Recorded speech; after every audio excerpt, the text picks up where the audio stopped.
আসসালামু আলাইকুম। হিন্দু ভাইদের জন্য নমস্কার, অন্যান্য ধর্মের জাতি ভাই ও বোনেদেরকে জানাই আদাব। আমি তান্ত্রিক বড়ুয়া। আজকে আপনাদের মাধ্যমে যেই নকশা নিয়ে উপস্থিত হলাম সেটা হলো একটা কুফুরি তাবিজ, যেটা মরণ বান।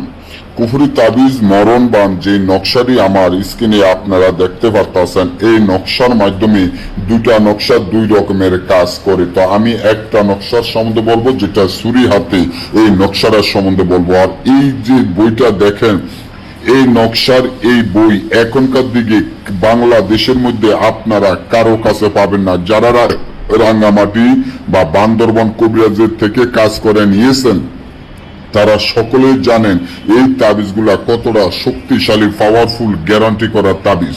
যেমন ধরেন আপনার শত্রু আছে, শত্রুদেরকে বান মারবেন, মরণ বান মারবেন, কিন্তু কোন রকম পাচ্ছেন না, কারণ ভালো একজন তান্ত্রিক কবিরাজ আপনারা এখনকার দিনে খুঁজে পাইতেছেন না। শুধু প্রতারণা শিকার যারা হয়ে ঘরে বসে আছেন, যে প্রতারণার শিকার হয়েছেন, অনেক কবিরাজ তান্ত্রিক আপনাদের কাছ থেকে টাকা নিয়েছে, আপনাদের কাজ সফলতা করতে পারে নাই।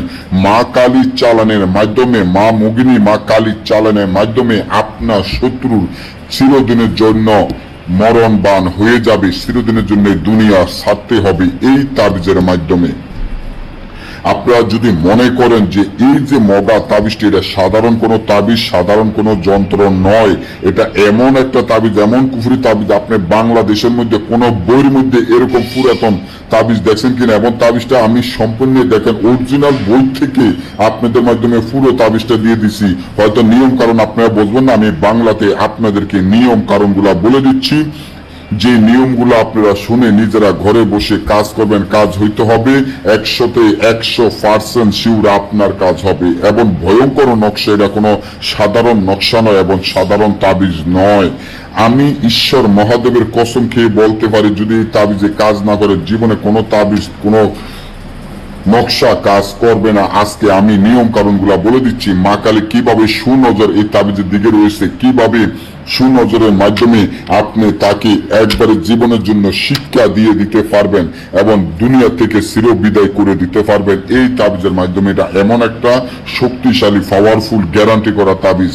এই যে তাবিজটি দেখেন, এই তাবিজটা আপনি কবর থেকে, বাঁশের সারের থেকে একটা লাঠি, একটা বাঁশের টনা কি এক কবে কেটে এনে এই তাবিজটা আপনারা যে কোনো কালির মাধ্যমে তাবিজটা সুন্দর করিয়া লিখতে হবে। কাফানের কাপড়ে লিখিয়া শত্রুর নাম, শত্রুর পিতামাতার নাম লিখিয়া মাইদা একটা ফৌজ দিয়ে তাবিজটা উলঙ্গ অবস্থান আপনারা যে কোনো ভাবে হোক চিতায় গেড়ে রাখুন। সাথে সাথে আপনার শত্রুর মরণ বান হয়ে যাবে, শত্রু মারা যাবে। আর যদি না বোঝেন, আমাদের থেকে এই ধরনের কাজগুলো গ্যারান্টি সহকারে করে নিতে চান, স্ক্রিনে দেওয়া নম্বরে যোগাযোগ করবেন। ভালো থাকবেন সবাই। আজকে এই পর্যন্ত।